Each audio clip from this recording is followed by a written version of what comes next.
রব্বুল আলামিন বলেন وآثروا الحياة الدنيا فإن الجحيم هي المأوى রব্বুল আলামিন বলেন আল্লাহর ভয় বাদ দিয়ে দুনিয়ার মহব্বতে যদি আমরা সকলে পড়ে যাই আর যদি পিতামাতার অন্তরে যদি আমরা কষ্ট দিই পর পরিবার যদি চিন্তা করি মানুষের মনে যদি আমরা কষ্ট দিয়ে থাকি আর যদি আমরা দুনিয়া দুনিয়া দুনিয়া করে যদি আমরা পাগল হই তাহলে দুনিয়া তোমাকে কষ্ট দেবে আখিরাতে ডবল শাস্তি তোমাকে পেতে হবে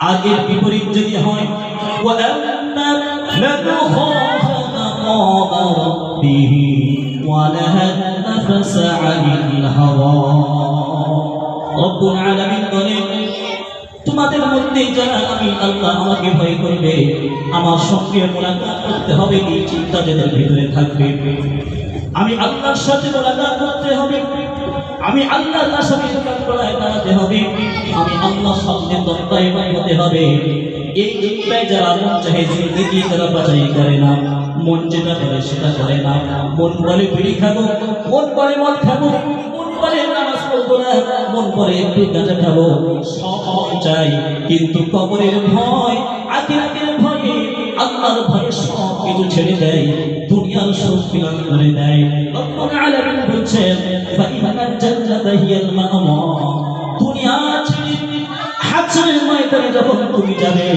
অবিরাম জান্নাতের শান্তি তোমার জন্য অপেক্ষা করছে জোরে বলে সুবহানাল্লাহ দুনিয়া নিয়ে আমরা পড়ে আছি কি করে আমরা দুটো রিজিক আমরা তালাশ করতে পারবো রিজিকের মালিক কে কথা বলেন রিজিকের মালিক হলেন আল্লাহ রব্বুল আলামিন বলেন কুল ইন্নাল ফাদলা বিয়াদিল্লাহি ইউতিহি মান ইয়াশা আল্লাহু ওয়াসিউন আলীম রব্বুল আলামিন বলেন রিজিকের মালিক হলেন আল্লাহ আমার হাতের মাধ্যমে তোদের কাছে নিয়ে যাই আমি আল্লাহ যাকে চাই তাকে রুজির প্রশস্ততা দান করতে পারি আবার আমি আল্লাহ যাকে চাই রুজির সংকীর্ণতা দান করতে পারি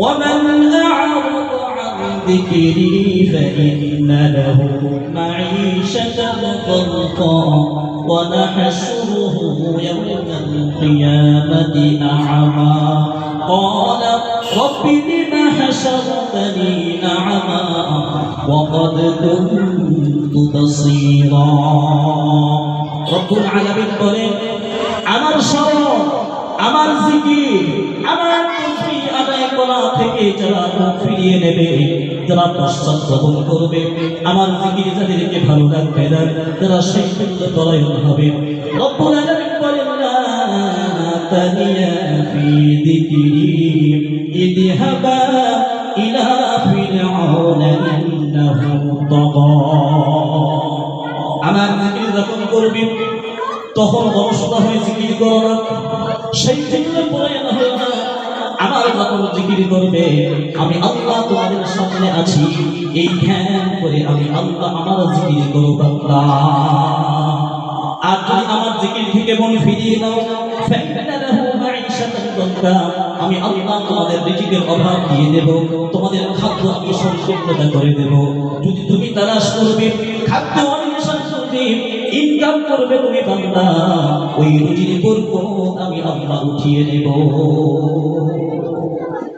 আল্লাহর স্মরণ ছাড়া ওই ইনকামে কোনো বরকত নেই নামাজ ছাড়া ওই ইনকাম যদি হারাম হয় খোদার জাতের কসম ওই ইনকামে কখনো বরকত আসবে না পিতামাতার খিদমত ছাড়া ওই ইনকামে কখনো বরকত আসবে না আল্লাহ পাক ইনকামের পদ্ধতি শিখিয়ে দিয়েছেন যে এই পদ্ধতি নিয়ম অনুযায়ী তোমরা ইনকাম করো আমি আল্লাহ বরকত দিয়ে দেব জোরে বলেন সুবহানাল্লাহ রব্বুল আলামিন বলেন আল্লাহর স্মরণ ছাড়া ওই ইনকামে কোনো বরকত নেই নামাজ ছাড়া ওই ইনকামে কোনো বরকত নেই হালাল ইনকামে কখনো বরকত হবে না রে বাবা যেই ইনকামে আমার আল্লাহ খুশি ওই ইনকামে আমার আল্লাহ রাজি হয়ে যায়।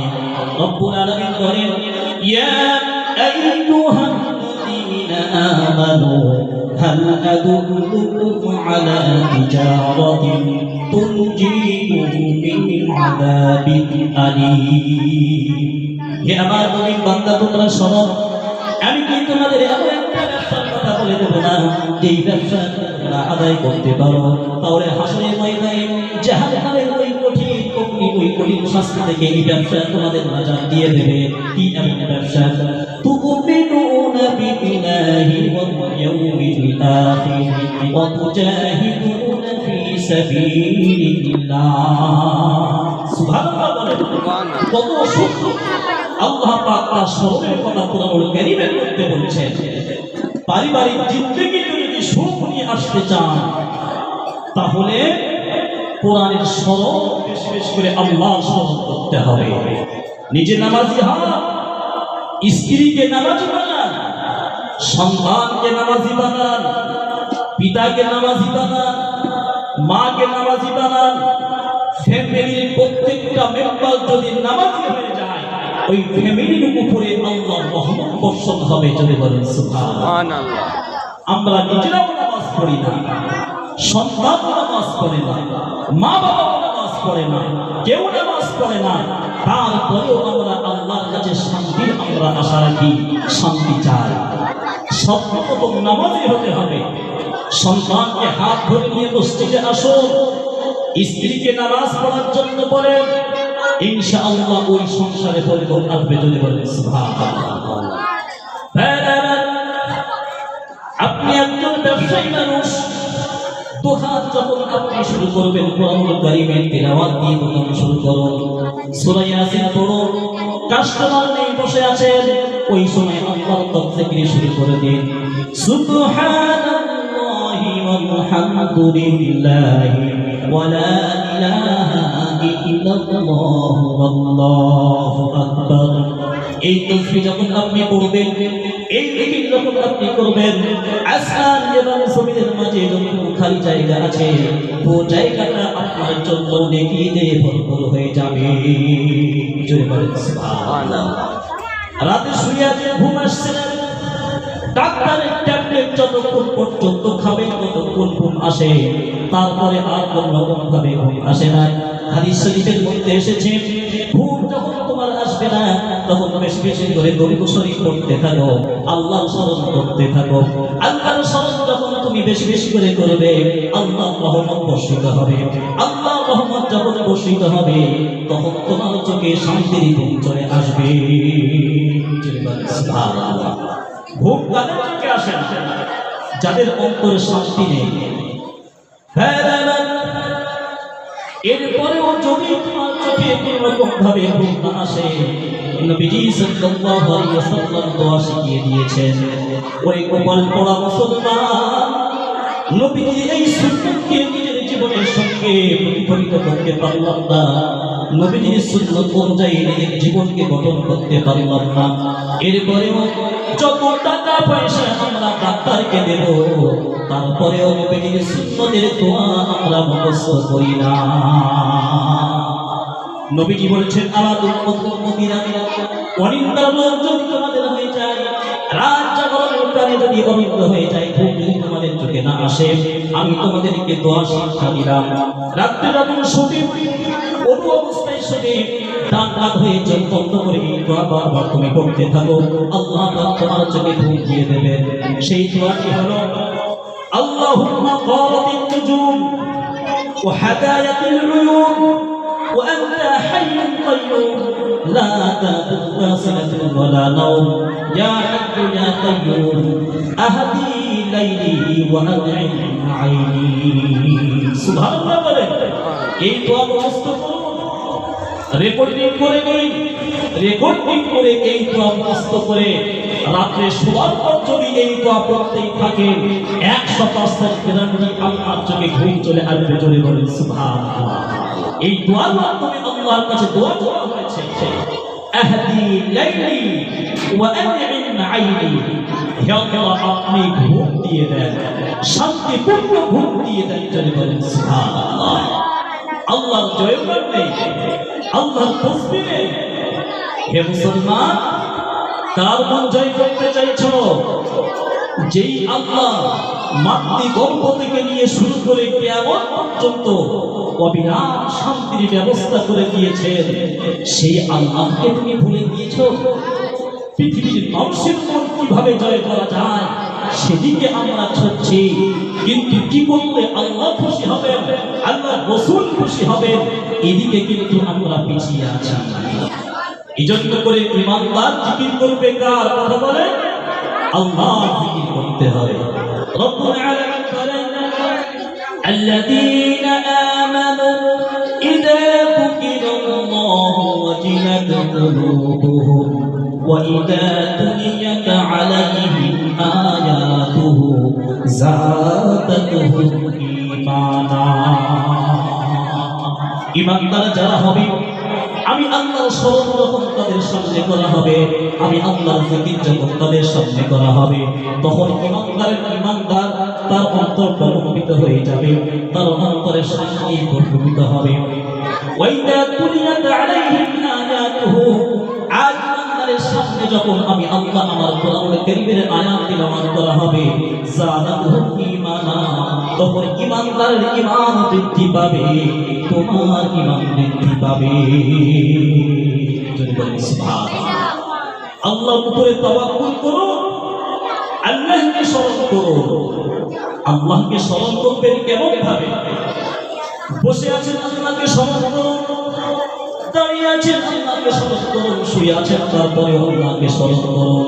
আল্লাহ রাব্বুল আলামিন বলেন, আল্লাযীনা ইয়াযকুরুনাল্লাহা কিয়ামান ওয়া কুউদান ওয়া আলা জুনুবিহিম ওয়া ইয়াতাফাক্কারুনা ফী খালকিস সামাওয়াতি ওয়াল আরদি।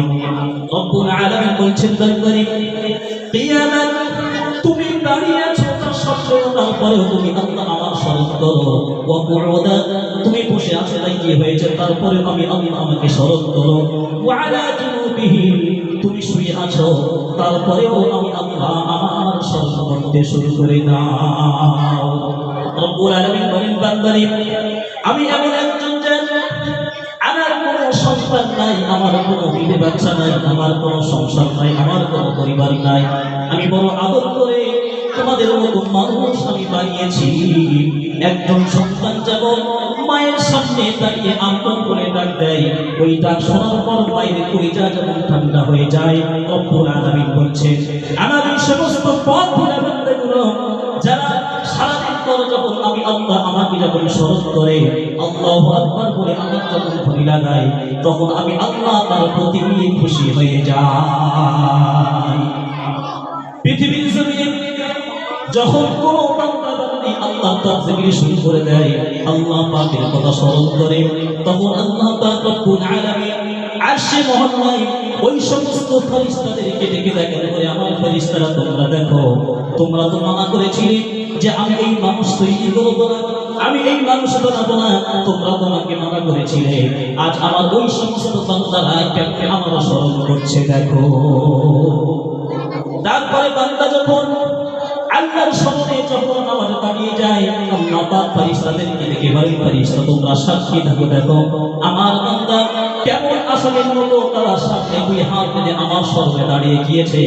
তারপর যখন বান্দা সূরা ফাতিহা পড়ে, আলহামদুলিল্লাহি রাব্বিল আলামিন, যখন বান্দা সূরা ফাতিহা যখন তেলাওয়াত করে, ওই আয়াতের জবাব আল্লাহ পাক দিয়ে দেন। আল্লাহ পাক তখন ফেরেশতাদেরকে ডেকে বলেন, আমার ফেরেশতারা দেখো, হামিদানি আব্দি, আমার বান্দা কেবলমাত্র আমার প্রশংসা করেছে। এরপরে বান্দা যখন সূরা ফাতিহা যখন তেলাওয়াত করে, আর-রাহমানির রাহিম, দ্বিতীয় আয়াত যখন তেলাওয়াত করে, আল্লাহ রাব্বুল আলামিন তখন ফেরেশতাদেরকে ডেকে বলেন, আসনা আলাইহি আব্দি, আমার বান্দা শুধুমাত্র আমার গুণকীর্তন গাইছে, আমি যে তার প্রতিপালক, আমার জয়গান, আমার শ্রেষ্ঠত্ব, আমার মহান ভবতা, আমার বান্দা নামাজের মাধ্যমে স্লোগান দেয়। এইরকম ভাবে বান্দা যখন সূরা ফাতিহা যখন শেষ করে প্রত্যেক আয়াতে আল্লাহর কাছে কিছু না কিছু চাইতে থাকে। আল্লাহ পাক বলেন ফেরেশতারা তোমরা দেখো আমার বান্দা এই আয়াতে আমার কাছে যা কিছু চেয়েছে আমি তার পূরণ করলাম, আগের আয়াতে যা কিছু চাইবে তাও আমি পূরণ করব। এই রকম ভাবে পুরো নামাজে বান্দা আল্লাহর কাছে যা কিছু চাইতে থাকে আল্লাহ রাব্বুল আলামিন বলেন আমি আমার বান্দার মনের চাহিদা পূরণ করে দেব। চলে সুবহানাল্লাহ।